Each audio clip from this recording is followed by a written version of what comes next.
요한복음 6장 35절부터 한 목소리 읽어보겠습니다. 시작. 예수께서 이르시되 나는 생명의 떡이니 내게 오는 자는 결코 줄이지 아니할 터이요 나를 믿는 자는 영원히 목마르지 아니하리라. 그러나 내가 너희에게 이르기를 너희는 나를 보고도 믿지 아니하는도다 하였느니라. 아버지께서 내게 주시는 자는 다 내게로 올 것이요 내게 오는 자는 내가 결코 내쫓지 아니하리라. 내가 하늘에서 내려온 것은 내 뜻을 행하려 함이 아니요 나를 보내신 이의 뜻을 행하려 함이니라. 나를 보내신 이의 뜻은 내게 주신 자 중에 내가 하나도 잃어버리지 아니하고 마지막 날에 다시 살리는 이것이라.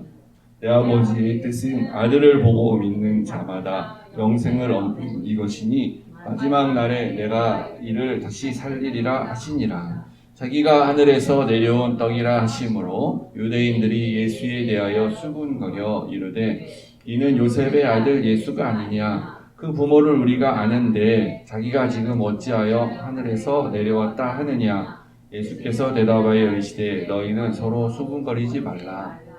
나를 보내신 아버지께서 이끌지 아니하시면 아무도 내게 올 수 없으니 오는 그를 내가 마지막 날에 다시 살리리라.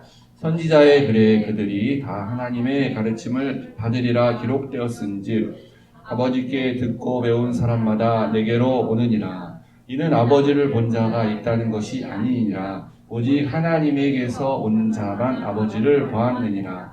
진실로 진실로 너희에게 이르노니 믿는 자는 영생을 가졌나니 내가 곧 생명의 떡이니라. 너희 조상들은 광야에서 만나를 먹었어도 죽었거니와 이는 하늘에서 내려오는 떡이니 사람으로 하여금 먹고 죽지 아니하게 하는 것이라. 나는 하늘에서 내려온 살아있는 떡이니 사람이 이 떡을 먹으면 영생하리라. 내가 줄 떡은 곧 세상의 생명을 위한 내 살이니라 하시니라. 아멘. 하나님 아버지 성령님 통해서 이 시간 함께하여 주셔서 준비한 말씀 뿐만 아니라 하나님 주님께서 주시는 영감을 이 시간에 우리 성도님들에게 더 잘 전할 수 있도록 주님 함께하여 주시옵소서. 예수님 이름으로 기도했습니다. 아멘. 지난 시간에 우리 오병이어의 그 기적에 대해서 말씀을 이제 드렸습니다. 여러분 기억을 조금 해보세요. 일주일밖에 안 됐으니까. 사단 마귀가 예수님이 공생의 사역을 시작하기 전에 광야로 나가서 시험을 받으실 때 세 가지 유혹을 하죠, 마귀가. 그때 그 중에 하나가 이제 이 돌들로서 떡이 되게 하라, 네가 예시하면 이런 유혹을 하지 않습니까? 그때 물리치셨습니다. 사람이 떡으로만 사는 것이 아니요 하나님의 말씀으로 살아야 된다라고 이제 모세가 한 말을 인용해서 물리치게 되죠. 그런데 이제 여기 지금 예수님이 계신 이 광야에서 다시 그 상황이 된 거예요. 여기는 사단 마귀는 보이지 않지만 여기서 만약에 예수님께서 남자만 5,000명인 군중이 모였어요. 그래 더 많이 10,000명, 15,000 혹은 많이 잡으면 한 20,000명 정도 어린아이 또 여자까지 쳐서 그렇게 모인 상황에서 지금 먹을 것이 없다라는 그 상황이잖아요. 먹을 것이 없다. 예수님은 기적을 일으켜서 먹이실 수가 있어요. 그죠? 그러면 예수님이 그 마귀가 했던 말대로 돌들을 이용하셔서 떡을 만드실 수 있었겠죠, 당연히. 근데 그렇게 되면 어떻게 됩니까? 마귀의 유혹에 넘어가신 거예요. 그때 광야에서 물리치셨지만 이 사역의 후반부에 다시 그 마귀의 유혹이 생각나서 그대로 하게 되는 거잖아요. 근데 그게 왜 마귀의 유혹이 되냐면 돌로 떡을 만드는 게 왜 유혹이겠어요? 그게 왜 유혹이냐면 그게 하나님의 뜻이 아닌 세상 사람들이 원하는 뜻을 쫓아가는 메시아가 되기 때문에 그런 거예요. 세상 사람들이 원하는 메시아는 정치적 메시아예요. 돌로 떡을 만들어주기를 원하는 메시아예요. 십자가에서 죽으면 안 되는 메시아예요. 그래서 지금 먹을 것이 없는 이 상황에서 예수님이 돌로 떡을 만들면 그 기적을 보고 예수님을 믿는 사람 물론 있을 수 있겠지만 결과적으로는 이제 마귀의 유혹에 넘어가는 것과 같은 결과가 되는 거예요. 그래서 정치적 메시아를 원하는 그 많은 군중 앞에 자신이 그래 내가 바로 그래 너희들의 그 욕망을 실현해 줄 수 있는 정치적 메시아로 내가 이렇게 봐라 돌로 떡을 만들 수 있는 사람이 아니냐. 그래서 너희들의 왕이 되겠다라는 것과 같은 결과가 되는 거예요. 그러니까 하면 안 되는데 만약에 아무도 반응이 없었다면, 만약에 예수님이 하신 말씀에 대해서 아무도 어떤 생명의 떡에 대한 관심, 하나님에 대한 말씀에 대한 관심, 헌신에 대한 관심, 나눔에 대한 관심, 그런 게 아무도 없는 상태에서 돌로 떡을 만들었다면 예수님은 결과적으로 그렇게 되는 건데, 근데 한 명의 어린아이가 말씀에 반응해서 물고기 2마리와 떡 5개를 내놓지 않습니까? 그래서 그거를 재료로 하셔서 오병의 기적을 일으키셨어요. 돌로 만들었을 때 뭔 차이가 있냐? 돌로 만들면 그 정치적 메시아고 그 유혹, 사탄 마귀의 유혹에 넘어가시는 거예요. 그러나 하나님의 말씀, 떡으로만 살 것이 아닌 말씀으로 살 것이다라는 말씀에 반응한 어떤 어린아이가 있었잖아요. 그래서 그가 내놓은 재료를 가지고 만드셔서 기적을 일으켰을 때 그것은 앞으로 이렇게 하나님 말씀에 반응해서 하나님 말씀으로 살겠다는 사람들이 계속 많이 나올 것이다 라는 것을 우리가 기대할 수가 있게 되는 것이죠. 그래서 지난 시간에 이 오병이어의 기적과 물 위를 걷는 기적을 통해서 본인이 바로 그 구약시대에 모세가 예언했던 바로 그 선지자 메시아라는 걸 자기가 이게 증명을 했어요. 그래서 그 기적은 표적이 되는 건데 요한의 관점에서 그러면 의미가 있어요. 그 의미는 물론 그 선지자다라는 거 백성들이 고백했던 것처럼 그것도 있지만 이제 예수님이 생각하는 이제 본질적인 의미는 한 걸음 더 들어가서 있는 거죠. 단순히 그 선지자다 내가 그것만을 끝나는 것이 아니라 더 큰 의미가 있다. 그래서 이제 한 걸음 더 들어가는 의미에서 오늘 본문을 이제 약간 설교 같은 이제 것으로 이렇게 하는 겁니다. 첫 번째 이제 말씀을 시작을 뭐라 그러냐면 나는 생명의 떡이다. 본인이 떡이다라는 거예요. 그래서 내가 광야에서 예전에 만나가 내렸던 그것을 내가 재현할 뿐만 아니라 그 만나가 뭐냐, 그 떡이 뭐냐, 그게 나야, 나. 본질적으로 나야. 그래서 그것이 생명이 있는 거기 때문에 니네들이 생명을 얻으려면 그러면 예수님이 지금 희한한 말을 합니다. 그게 나니까 그게 근데 생명이야. 그 생명을 얻으려면 그래서 나를 먹어야 된다라고 얘기를 하시는 거예요. 나를. 그래야 생명을 얻을 수 있다. 그래서 이건 나의 살이니. 이건 내 살이니라. 이 떡은 내 몸이야. 내 살이야. 내 살을 자른 거야. 이걸 먹어야 돼 너희들이. 아 이게 근데 우리는 다 알지만 이게 얼마나 이게 이해하기가 힘들고 어려운 말입니까? 그리고 여기서 끝나지 이제 더 나가요. 이렇게 뒤를 우리 이제 뒷부분은 이제 읽진 않았는데 살도 먹어야 되고 피도 먹어야 된다 이렇게 얘기하시잖아요. 인자의 피를 마시지 아니하면 너희 속에 생명이 없느니라. 그러니까 나의 살과 나의 피를 먹지 않으면 너희들은 생명 못 얻어 이렇게 얘기하는 건데 만약에 지금 누가 나타나서 재림 예수라고 하고 내 살과 피를 먹어라 이렇게 얘기하면 우리가 그 사람 믿을 수 있으시겠어요? 아무리 2000년 전이지만 이거 이해하기가 힘든 거예요. 상징적으로 얘기하시는데 이해하기 쉬운 건 아니에요. 분명히 제자들도 이해하기도 힘들었어요. 사람들뿐만 아니라. 그래서 60절에 뭐라 그러냐면은 제자들 중에서도 이 말씀은 어렵도다. 누가 들을 수 있겠냐? 도대체 이걸 누가 듣고 이해하고 이걸 믿을 수가 있겠냐? 라고 이렇게 할 정도입니다. 왜 이렇게 어렵게 얘기를 하셨을까? 물론 우리가 알아들을 수 있게도 말씀을 하세요, 분명히. 근데 굳이 이렇게 막 오해를 살만한 이런 어려운 말로 이렇게 하셨을 필요가 있을까? 그러니까 그게 들을 귀 있는 자들은 들으라라고 하는 말씀인 것 같아요. 들을 귀 있는 사람에게 들려요, 그 말씀이. 근데 들을 귀가 없이 자기의 허영과 욕심을 가지고 자기의 욕망을 채우기 위해서 그 하나님을 구하는, 하나님을 원하는, 그래서 하나님 보내신다는 메시아를 기다리는 사람들에게는 안 들리게 하는 거죠. 그래서 사람들은 나는 생명의 떡이니 라고 말하면서 시작하는 그 예수님의 말에 이해가 안 됐기 때문에 이렇게 말을 하게 됩니다. 41절에 보면은 막 수군거리고 이렇게 자기들끼리 막 얘기를 하게 됩니다. 수군거리는 사람들이 생겼어요. 나는 생명의 떡이다라고 한 말에 수군거리기도 했겠지만 그거보다 더 걸리는 문제는 뭐냐면 내가 하늘에서 내려왔다 이렇게 얘기하셨어요. 그 말 때문이에요.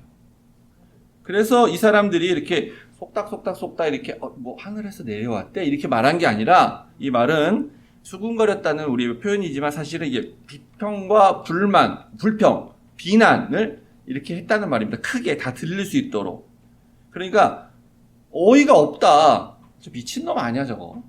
내가 아버지를 다 아는데 요셉인데 저 어려서 내가 잘하는 거 다 봤는데 마리아가 이렇게 나가지고 말이야. 근데 이렇게 따지고 보면은 우리 이제 얘기는 안 나오는데 마리아가 말이야 결혼도 하기 전에 애를 가져가지고 난 아들 아니야 요셉의 아들이라고 하지만 그게 예수인 거 우리가 다 아는데 자기가 하늘에서 내려왔대. 그것 때문에 이제 수군거리고 좀 이상하네. 제가 약간 좀 어떻게 됐나 이렇게 말을 하고 있는 겁니다. 그래서 왜냐하면 하늘에 올라간 사람은 우리가 성경에서 봤어도 엘리야 하늘에 올라갔잖아요. 그런데 모든 인간은 다 땅에서 부모를 통해서 낳는데 모세나 엘리야나 다 엄마 아빠가 있는데 무슨 헛소리냐. 우리가 부모를 다 아는데 그런 수군거림, 그런 비방이에요 이게. 그래서 특히 이제 지난주 말씀드린 것처럼 신명기 18장 18절의 예언, 모세가 한 예언에 보면 이제 나와 같은 선지자 나올 거라 그랬는데 여기 분명히 이런 말도 했잖아요. 그들의 형제 중에서 우리가 살고 있는, 우리가 알고 있는 우리의 형제 자매 중 우리가 똑같은 인간 중에서 나 같은 선지자 나온다 그랬지 하늘에서 내려온다고 안 했잖아요. 예수님의 성육신을 얘기한 거죠. 물론 모세는 모르고 했겠지만 하늘에서 내려오신 분인데 인간의 몸을 통해서 나오신 그분. 그러니까 우리 형제 중에서 나온다고 했어요. 더군다나 또 나는 생명의 떡이다 라고 말하는 거 다음 주에 자세히 좀 말씀드릴게요. 오늘은 딴 내용이 좀 많아서 그거는 하나님이 하시는 신적 자기 계시의 표현이거든요. 나는 뭐뭐뭐다, 나는 누구누구다 하는 거. 그렇게까지 말을 하고 하늘에서 내려왔다 이렇게 하니까 비방을 하게 됩니다. 근데 결과적으로 그래서 이 사람들은 떡을 못 먹는 사람이 되는 거예요. 예수님이 이 떡은 바로 나다. 그리고 이것을 먹어야 생명을 얻는다 라고 했을 때 그럼 이걸 누가 먹을 것이냐? 이건 어떻게 먹을 수 있는 것이냐? 또 하늘의 떡이라는 이것이 과연 무엇이냐? 이 문제가 있는 건데 이제 이후에 어떤 사람이 먹게 되는지에 대해서 설명을 합니다. 그 전에 바로 이 수군거리는 사람들, 이 불평하는 사람들에는 못 먹는 사람들이다. 못 먹게 된다. 라고 말하는 거죠. 왜냐하면 불평하기 때문에. 그래서 사도 바울이 고린도전서 10장 10절에 보면 광야에서 이스라엘 백성들이 멸망당하고 가나안 땅에 들어가지 못한 것을 표현하면서 이 사람들은 원망하다가 멸망당했다 이런 얘기를 하죠. 지금 이 광야 상황 똑같은데 이 광야 상황에서 원망하는 사람, 비방하는 사람, 수군거리는 사람은 떡을 결국 못 먹게 된다라는 것이에요. 그래서 예수님은 단호하게 그렇게 하면 안 된다라고 말씀하시죠. 그래서 수군거리지 말라 이렇게 명령하십니다. 단호하게. 그러니까 우리가 이해가 좀 잘 안 될 수는 있어요. 그죠? 아직 모를 수는 있어요. 그리고 내 인생의 삶 가운데서도 어떤 일이 생겼을 때 하나님이 왜 나한테 이런 고통을 주시지? 우리 가족 가운데 왜 이런 일이지? 이런 것들에 대해서 이렇게 내가 당했을 때 그죠? 이해가 안 될 수 있어요. 그럴 때 이제 원망하는 거랑 질문하는 거랑은 다른 겁니다. 원망과 불평은 믿음이 없는 행동인 거예요. 근데 그럴 때는 원망을 하는 게 아니라 질문을 해야 돼. 질문. 욥같이. 욥에게 그런 엄청난 고난이 욥 자신과 가정 가운데 닥쳤을 때에 욥은 원망을 하지 않잖아요. 대신에 하나님께 질문을 합니다. 왜 이렇게 해야 되는 겁니까? 이거 괜찮아요. 질문하는 거. 무조건 그냥 아멘 이렇게 하지 않아도 돼요. 난 이해할 수가 없습니다. 힘듭니다. 근데 하나님의 뜻이 있으시겠죠. 왜 그래야 됩니까? 라고 질문을 하나님께 던지면 하나님께서는 질문에 대해 답을 하세요. 그래서 우리가 이 생명의 떡을 먹는 거, 예수님이 내 살을 먹어라 라고 말한 거에 대해서 이해는 안 돼. 그러나 그분이 메시아인 것 같아. 그러면 우리는 원망하지 말고 질문하는 거죠. 그게 도대체 무슨 뜻입니까? 좀 더 자세하게 알려주십시오 라고 해야 된다는 것이죠. 그렇게 이제 한 사람이 이제 나오진 않지만 어쨌든 예수님은 그래서 대답을 하십니다. 이것을 먹어야 되는데 어떻게 어떤 사람이 먹느냐? 그것은 첫 번째로 이 44절에 보시면 나를 보내신 아버지께서 이끌어 온 사람이 먹게 된다고 얘기하고 계세요. 아버지께서 이끌지 아니하시면 아무도 내게 올 수가 없다. 그러니까 못 먹게 된다는 거죠. 정해진 운명론 혹은 예정론이라고 생각하시면 안 됩니다. 이 표현은 모든 사람에게 그러니까 하나님께서 이 떡을 다 먹을 수 있도록 하신다라는 그런 표현이고 하나님이 모든 사람을 사랑하셔서 이 떡을 먹을 수 있도록 이렇게 데려온다라는 그런 뜻인 거예요. 그러니까 하나님께서 이렇게 떡을 잔치상에 차려 놓으셨어요. 그래 놓고 야 아무나 와서 먹어라 먹고 싶으면 이런 게 아니라 적극적으로 이끌어 와서 이것을 먹어야 된다라고 하는 그런 말이죠. 그러니까 우리 보고 알아들으라고 하는 표현인 거예요. 어떻게 보면 이끌어 오신다라는 거. 하나님께서 사람을 구원하시기 원하셔서 영원한 생명을 주려고 하시는데 그때 하나님 뭘 하시냐? 이끌어 오신다는 거예요. 굉장히 아름다운 표현이죠. 하나님께서 이끌어 오신다. 하나님이 뭐가 아쉬워서 이끌어 오시겠어요? 근데 하나님 그렇게 하신다는 거예요. 그래서 어떤 성경의 다른 구절의 표현이 나오는데 어떤 사랑의 이런 유행가 가사 비슷한 건데 사랑의 밧줄 같은 줄이 있어서 그걸로 우리를 묶어서 끌어오신다. 이런 게 성경 표현에 나옵니다. 실제로. 받아 먹어라. 먹든지 말든지 맘대로 해라. 이런 게 아니라 사랑의 줄로 끌고 와서 먹게 한다. 이끈다. 라고 말씀하세요. 그래서 굉장히 아름다운 표현이 나오는데 예레미야서에 보시면 내가 영원한 사랑으로 너를 사랑하기에 너를 이끌어왔다. 이렇게 얘기하죠. 이스라엘 백성들한테 물론 하는 말이에요. 호세아서에는 사랑의 줄로 그들을 이끌었고 라고 이렇게 얘기합니다. 이게 하나님이 하시는 사역이에요. 우리를 이끌어 오세요. 그래서 결정적으로 이제 한 표현이 더 나오는데 요한복음에 실제 예수님도 이렇게 말을 하세요. 내가 땅에서 들리면 모든 사람을 내게로 이끌겠노라 하시니.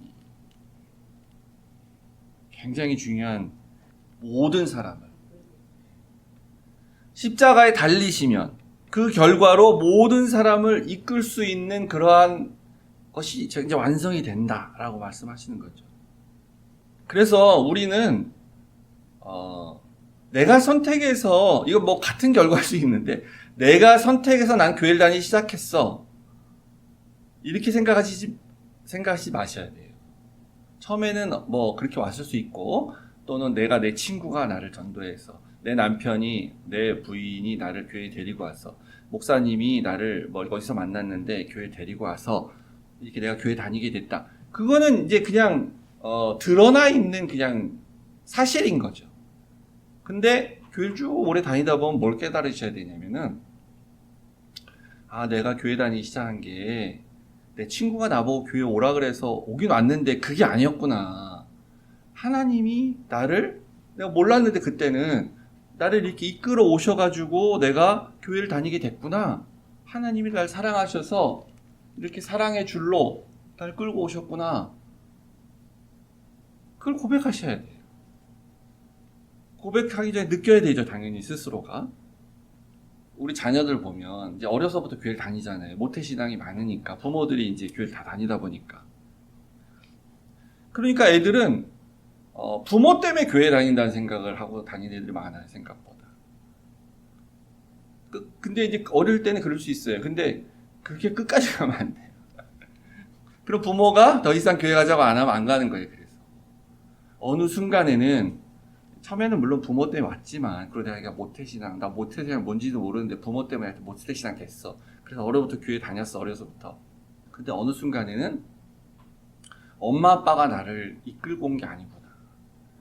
혹은 나는 가기 싫었는데 엄마 아빠한테 강제로 끌려온 거구나. 이게 아니라 하나님이 나를 이끌어 오셔서 내가 교회 온 거구나. 하나님이 나를 이끌기 위해서 믿는 집 부모님에게 보내셔서 태어나게 하셨구나. 이걸 스스로 깨달아야 돼. 그래야 신앙을 잃지 않고 계속 다닐 수 있는 거예요, 교회를. 근데 이제 그렇게 그게 약하면 이제 고등학교 졸업하면서부터 교회 안 다니게 되는 겁니다, 대부분이. 그래서 신앙의 길을 떠나게 되는 거예요. 그래서 이끄시는 것은 하나님이시지만 선택은 본인이 하는 겁니다. 그 다음에 선택은. 떡상에, 이 테이블에, 떡이 차려져 있는 테이블에, 생명의 떡을 먹을 수 있는 테이블에 이끌어 오시는 것까지 하나님 하셨어요. 그러면 먹을 것은 먹을지 말지 본인이 결정해요. 안 먹으면 생명이 없어요. 본인이 먹는 것. 하나님 날 이끌어 오셨구나. 생명을 주시기 위해서. 그걸 본인이 선택을 해야 됩니다. 그럼 먹는 게 도대체 뭐냐? 성찬식 때 우리가 예수님의 피와 살과 피라 그래서 이렇게 빵과 포도주를 마시는 것, 그것도 상징이죠. 도대체 생명의 떡을 먹는 게 뭐냐? 그걸 알아야 되지 않겠어요, 우리가? 그걸 하는 예수님 뭐라 그러시냐면은 아버지께서 첫 번째로 이끌어 오시고 그 다음에 듣고 배운 사람마다 내게로 나온다라고 얘기하고 있어요. 그러니까 무슨 말이냐면 생명의 떡을 먹는 게 뭐냐? 성찬식 하는 게 아니라 상징적인 행위고 듣고 배우는 게 떡을 먹는 거라는 거예요. 듣고 배우는 게. 듣는 것. 하나님의 말씀을 듣는 것. 그래서 믿음은 들음에서 난다라고 사도 바울이 얘기하죠. 듣는 것. 그러니까 읽는 것도 듣는 겁니다. 우리가 성경을 읽는 것은 하나님의 말씀을 듣기 위해서 읽는 거죠. 그러니까 요즘 같이 우리가 하는 것처럼 그냥 오디오를 이렇게 나오는 것도 그냥 괜찮아요. 이렇게 듣는 거니까. 듣는 거. 우리 큐티 하는 거, 뭐 성경을 통독하는 거, 암송하는 거, 이런 성경 공부를 하는 거. 이게 다 듣는 거예요. 그 중에 가장 중요한 것은 주일 예배 때 설교를 듣는 거죠. 말씀을 듣는 것. 근데 이제 설교보다 더 중요한 건 본인이 직접 하나님 말씀을 듣는 것이에요. 어떤 환상 가운데 환청을 듣거나 무슨 소리를 들으라는 게 아니라 기록되어져 있는 말씀이 있기 때문에 제가 이 기록되어진 말씀을 제가 해석을 해서 이렇게 드리는 거 중요한데 제가 1차적으로 해석하지 않고 본인이 스스로 해석을 해서 하나님 말씀으로 듣는 것. 그게 훨씬 더 중요하고 권위가 있는 겁니다. 때로는 제가 틀리게 얘기할 수도 있어요. 본인이 스스로 깨달아야 돼요. 이게 바로 먹는 과정이라는 거죠. 그러니까 우리는 지금 뭐죠? 생명의 떡을 지금 우리 먹고 있는 겁니다. 지금 우리가. 그런데 나 구원받았다고 하고 생명의 떡을 먹었다고 하고 나는 뭐 하나님 주시는 말씀 뭐 생명의 떡 먹었다고 하면서 이렇게 성경 말씀 듣는 거, 설교 듣는 거는 지루해하고 뭐 설교만 시작하면 딴 생각하고 앉아 있고 그러면 그게 좀 약간 이상한 거죠. 물론 설교자가 설교를 너무 지루하게 해가지고 도저히 듣기가 힘들어서 막 딴 생각을 할 수도 있을 수 있어요. 저는 이해해요. 저도 그런 입장에서 앉아서 듣는 경우가 많으니까. 그렇지 않은데 다 대부분의 사람은 열심히 잘 듣고 경청하고 은혜를 받는다고 하는데 마음에 찔림이 있다고 하는데 혼자만 아무 생각이 없어. 혼자만 은혜가 안 돼. 관심이 없는 거죠. 근데 우리 하늘시학교의 성도님들은 앞에서 보면 다 보입니다. 아무도 그런 분이 없어요. 근데 이제 설교하면요, 앞에서 보여요. 사람이 아주 많으면 잘 안 보이죠, 얼굴만 이렇게 보고. 근데 이게 적으면요, 이렇게 설교하면서, 저분이, 설교를 잘 듣고 있구나. 아니면 저분이, 눈은 날 열심히 쳐다보고 있는데 지금 딴 생각하고 있구나. 이게 보여요, 이렇게. 우리 성도님들 열심히 다 잘 듣고 계세요. 관심이 없을 문제가 있는 거죠.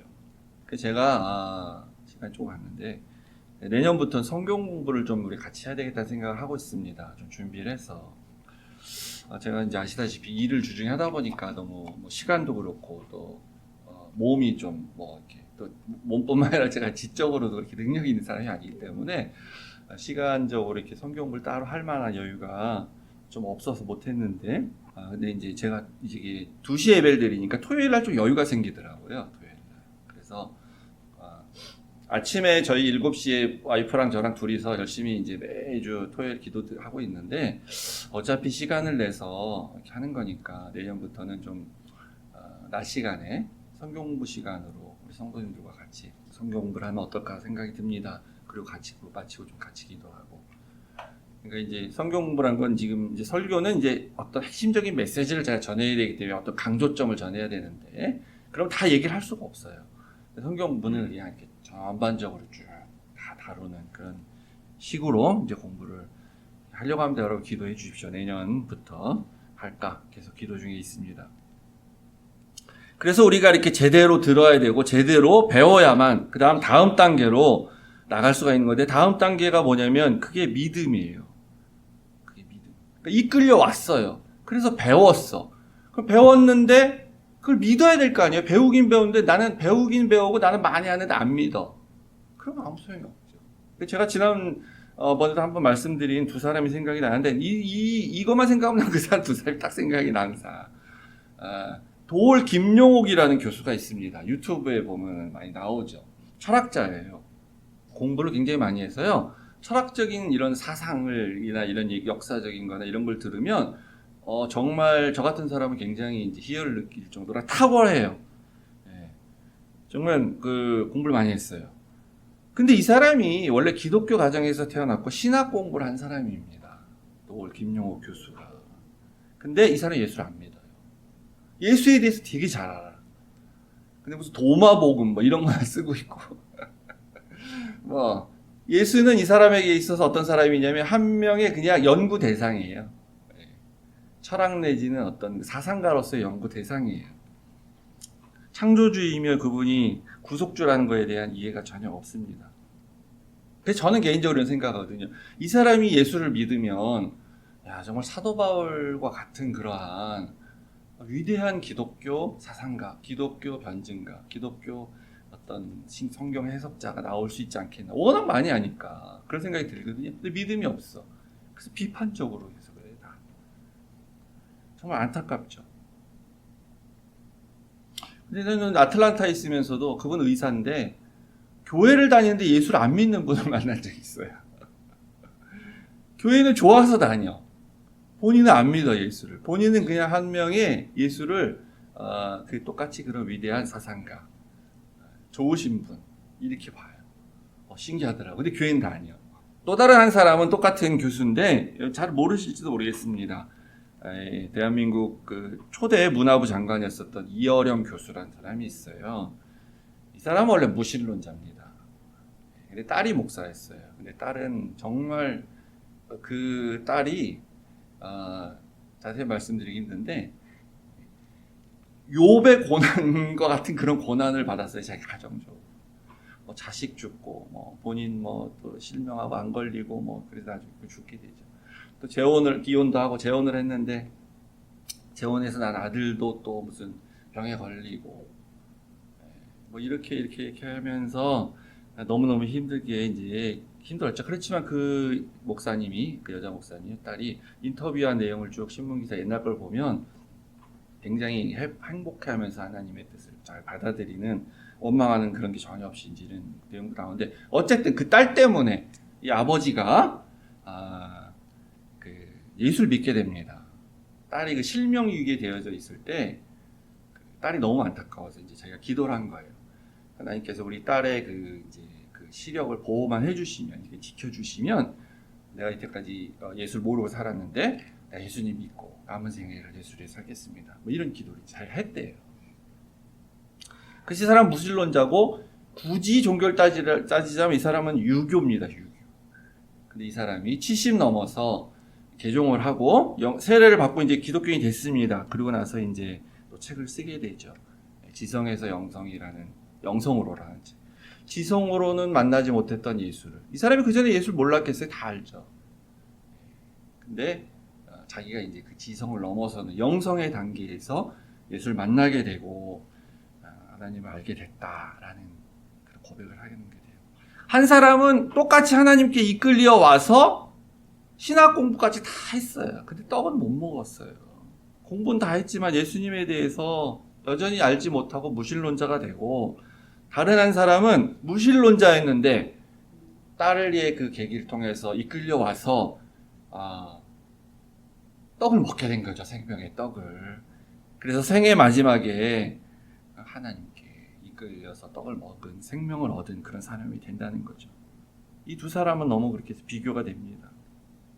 그래서 이렇게 듣고 배우면은 세 번째 단계가 바로 믿게 된다는 거죠. 믿게 된다는 것. 그러니까 내가 하나님께 이끌려서 듣고 배우고 믿고 있는 사람인지 또 그런 사람이 아닌지, 이끌려 오긴 했는데 아직 듣고 배우지 않고 있거나 이끌려와서 듣고 배우고 있긴 한데 아직은 믿고 있는 사람인지 아닌지는 뭘 보면 알 수 있냐면 스스로 나오는 사람인가 아닌가를 보면 알 수 있는 거예요. 부인한테 이끌려온 사람은 부인 없으면 안 나오는 거고, 부모님한테 이끌려온 사람이고 스스로 나온 게 아니고 맨날 끌려오다시피 한 사람이면 부모님 안 계시면 안 나오는 거예요. 그다음 남편들 중에 많죠. 그런 사람 사실 한두 명이 아니에요. 주변에 보면. 또는 근데 굉장히 특이한 거는 남편은 신앙이 굉장히 좋은데 부인이 신앙이 없어서 부인이 억지로 남편한테 끌려다니는 그런 경우도 본 적은 있습니다. 사랑의 줄에 매여서 나오는 게 아니라 사람의 줄에 매여서 나온 것이에요. 그러니까 자기가 하나님에 의해서 교회를 통해서 사랑을 통해서 이끌림이 있다고 믿지 않으면은 언젠가는 스스로 불분명해지고 교회를 떠나게 되는 그런 결과가 있게 됩니다. 그래서 우리 벌써 몇 년 지난 것 같은 느낌인데 코로나 시대에 우리가 교회를 못 다니지 않았습니까? 온라인 예배드리고 교회를 아예 못 모이게 했잖아요. 그때 딱 판가름 난 거예요. 그때 내가 주변에서요 교회 안 가서 너무 좋아하는 사람들을 많이 봤어요. 그 당시. 그러니까 억지로 끌려다녔는데 코로나가 딱 돼가지고 교회 아예 못 가는 상황이 딱 됐어. 그러니까 너무 편한 그 사람 마음이 편해. 안 가도 되니까. 그러니까 그분이 교회에서 온라인으로 예배를 드리고 있는지 헌금을 제대로 하고 있는지 기도를 하고 있는지 본인이 다 그 스스로 알게 되는 거죠. 우리 50절, 51절을 보면 이 떡과 관련된 예수님이 이런 말씀 하시는데 시제를 잘 보시면 동사 시제를 보시면 이 떡이 현재 내려오는 떡이에요. 현재. 지금도 하늘에서 여전히 내려오고 있어요. 그런데 또 이렇게 말씀하세요. 내려온 떡이라고도 얘기해요. 완료된 떡이에요. 이미 완성된 떡이다라고 얘기하죠. 그런데 또 내가 줄 떡이 있는데 그거는 미래에 줄 떡이라고 또 얘기를 하고 계세요. 자세하게 신학적으로 각각을 제가 다루진 않을 거고요. 복잡하게 돼 있는데 그냥 우리는 좀 이렇게 이해하는 게 좋겠습니다. 시간적으로 혼재돼 있죠. 하나님이 시간을 초월하셔서 하나님의 시간에서는 전혀 문제가 없는 시간을 초월하셔서 이렇게 일하고 계시고 우리 얘기를 하신다라는 것이고요. 두 번째는 중요한 게 이겁니다. 그러니까 이 떡은 한 번 먹고 끝나는 떡이 아니에요. 한 번 먹고 영생을 하는 그런 떡이 아닙니다. 한 번만 먹는다고 끝나는 게 아니에요. 계속해서 먹어야 돼요. 반복해서 먹어야 돼요. 언제까지? 우리가 죽을 때까지. 우리 육신이 죽을 때까지 반복해서. 그래서 가장 좋은 것은 우리가 매일매일 그렇게 매일매일 먹으면 제일 좋아요. 근데 예수님 뭐라 그러셨냐면 그렇게 매일매일 먹은 만나를 먹은 백성도 다 죽었다라고 얘기하지 않습니까? 매일매일 먹어도 안 된다. 매일매일 먹으면 제일 좋지만 근데 우리는 최소한 그래서 반복해서 꾸준히 죽을 때까지 먹어야 되는데 제가 이렇게 제안하는 것은 매일매일 먹는다는 것은 우리가 매일매일 성경 말씀 보면 되고요. 그게 쉽지 않으면 최소한 7일 단위로 한 번 주일날 반복해서 먹어야 됩니다. 그래서 주일 예배가 하나님의 그 이끄심의 최소한이다라고 생각을 하고 우리가 일주일에 한 번은 내가 그래도 생명의 떡을 먹어야지. 그걸 안 먹으면 어떡하겠냐. 이런 마음을 가지고 교회에 오시면 됩니다. 그게 성령을 통한 이끄심이에요. 그게 바로 하나님의 자기 계십니다. 주일 예배 때 하나님이 저의 입술을 통해서 저의 입을 통해서 자기 계시를 하시는 거예요. 대신 저를 통해서. 예수님이 나는 생명의 떡이다라는 말을 2000년 전에 하신 건데 오늘 이 시간에 다시 재현하는 겁니다. 말씀을 통해서. 그럼 우리는 이제 내가 믿는 걸 어떻게 해야 알릴 수 있습니까? 반응하시면 돼요. 찬양을 드리고 회개를 하고 기도를 하고 결심을 하고 이렇게 내 마음속에 울림이 있고 이 예배 순서에 따라서 하는 그 과정에서 하나님이 계심을 느끼고 그게 반응을 하는 거예요. 그리고 그게 바로 믿는 거죠. 근데 그게 아니라 이제 수군거리면 아유 오늘 뭐 예배 헛들인 것 같아 내지는 이렇게 그러시면 안 된다는 거예요. 그래서 오늘 어떻게 예수님께서 주시는 생명의 떡을 드신 것 같습니까? 네. 그래서 우리 모든 성도님들이 오늘 하나님 앞에 반응을 하시면 돼요. 반응을 하셔서 생명의 떡을 우리가 다 먹은 그런 날이 되고 또 다음 주도 그런 날이 되기를 주의 이름으로 축복합니다. 아멘.